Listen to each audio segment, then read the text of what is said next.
Hello అండి, welcome to Sarika cool videos. ఈరోజు నేను మంచి పోషక విలువలు కలిగినటువంటి గంగబాయల కూర గురించి చూపించబోతున్నాను. సో ఈ కూరని ఎలా వండాలో కూడా ఇందులో చూపిస్తాను. చూడండి, గంగబాయల కూరలో అలా ఆకులు తుంచుకోవచ్చు. అంతేకాకుండా దానికి ఉన్నటువంటి చిన్న మొగ్గలను కూడా మనం తినొచ్చు అనమాట. ముందుగా గంగబాయల కూరని తీసుకొని శుభ్రంగా కడిగి చిన్నగా ముక్కలు కట్ చేసుకోవాలి. ఇది చాలా హెల్దీ డిష్ అండి. ఇందులో ఫైబర్ ఉంది, మంచి మినరల్స్ ఉన్నాయి, వైటమిన్స్ ఉన్నాయి.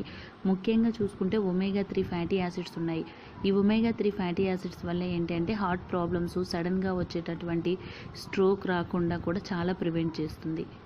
సో కొన్ని పల్లీలు తీసుకొని వేపుకొని పొడిగొట్టుకోవాలి.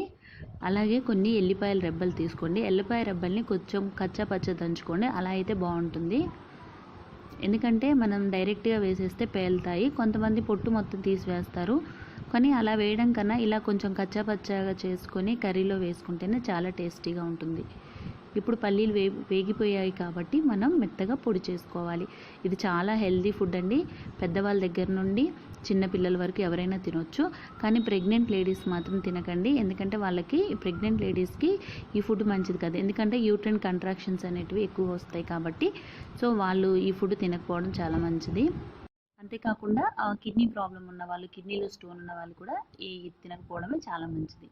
ఎందుకంటే ఇందులో ఆక్సలేట్ అనే సంబంధించిన మినరల్స్ ఉంటాయి కాబట్టి ఈ ఫుడ్ కిడ్నీ స్టోన్స్ ఉన్న వాళ్ళు మాత్రం తినొద్దు.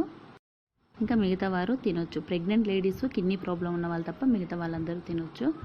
ఇప్పుడు మనం చూసుకున్నాం కదండి, కొద్దిగా తాలింపు గింజలు, ఒక ఎండుమిరపకాయ, కొన్ని ఎల్లిపాయ రెబ్బలు వేసుకున్న తర్వాత అవి వేగిన తర్వాత మనం కట్ చేసి పెట్టుకున్నటువంటి ఈ గంగబాయల కూరని వేసుకొని మెత్తగా ఉడికించుకోవాలి. ఇందులో కొద్దిగా నీళ్ళు ఊరుతాయి కాబట్టి దగ్గరికి ఉడికేంత వరకు మనం ఉడికించుకోవాలి.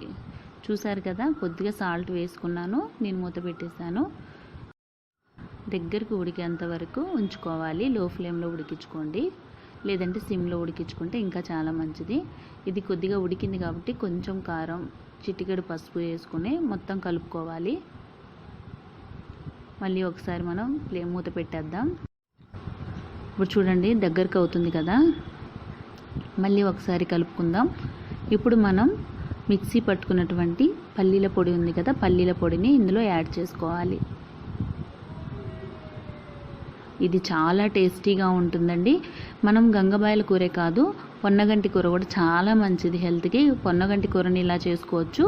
మునగాకు ఉంటుంది కదండి, మునగాకును కూడా ఈ ప్రాసెస్లో చేసుకోవచ్చు. అంతేకాకుండా చిక్కుడుకాయలు, ఇంకా మనకి గోకరకాయ అంటారు కదండి, గోకరకాయ బీన్స్ కూడా ఈ రకంగా చేసుకుంటే చాలా టేస్టీగా ఉంటుంది. ఇది సైడ్ డిష్ కింద మనం యూస్ చేసుకోవచ్చు.